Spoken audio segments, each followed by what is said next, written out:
as the UN mission here in Sudan tries to mediate between the various political parties, civil societies, associations, and various actors here in Sudan to try to break a political deadlock that has been in place since the military took over power in late October last year.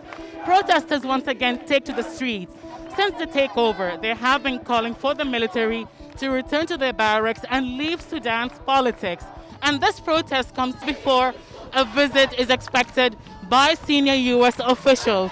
The Assistant Secretary of State for African Affairs and the U.S. Special Envoy for the Horn of Africa are expected to arrive in Khartoum to give U.S. support to the UN initiative, which is hoped to break the political deadlock that has left Sudan without a government for more than 2 months now. Sudan's Sovereignty Council, led by the military, says it accepts the UN's initiative to try to break the political deadlock.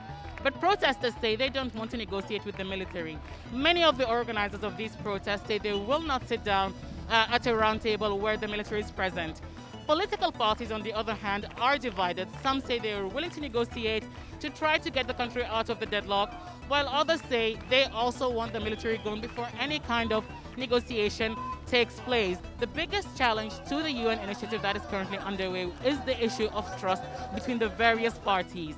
Since the military takeover in late October, the trust, the very fragile trust that existed between the political parties and the military, was broken.